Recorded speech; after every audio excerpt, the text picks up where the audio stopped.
আজ 25 ডিসেম্বর খ্রিস্টান ধর্মাবলম্বীদের সর্ববৃহৎ ধর্মীয় উৎসব শুভ বড়দিন। এই ধর্মের প্রবর্তক যীশুখ্রিস্ট 25 ডিসেম্বর বেথলেহেমে জন্মগ্রহণ করেন। খ্রিস্ট ধর্মাবলম্বীরা এই দিনটিকে শুভদিন হিসেবে উদযাপন করে থাকেন।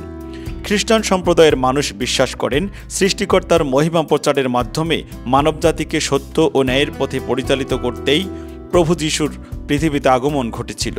বিশ্বের অন্যান্য দেশের মতো বাংলাদেশের খ্রিস্টান ধর্মানুসারীরা যথাযথ ধর্মীয় ভাবগাম্ভীর্য ও আচারাদি, আনন্দ, উৎসব এবং প্রার্থনার মাধ্যমে দিনটিকে উদযাপন করবে। এ উপলক্ষে রাজধানী ঢাকাসহ সারা দেশে খ্রিস্টান ধর্মাবলম্বীদের ধর্মীয় প্রতিষ্ঠান গির্জাগুলোকে সাজানো হয়েছে নতুন আঙ্গিকে।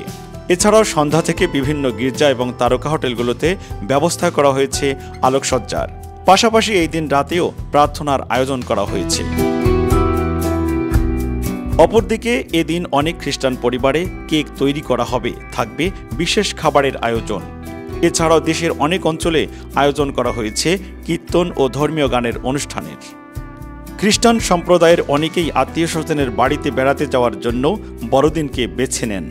পরিবারের সদস্যদের সঙ্গে আনন্দ ভাগ করে নিতে অনেকেই রাজধানী ছেড়ে গিয়েছেন গ্রামের বাড়িতে। রাজধানীর তারকা হোটেলগুলোতে আলোকসজ্জার পাশাপাশি ভেতরে কৃত্রিমভাবে স্থাপন করা হয়েছে ক্রিসমাস ট্রি ও সান্তা ক্লজ। আজ সকাল থেকে শুরু হবে বড়দিনের প্রার্থনা। News today, Dhaka.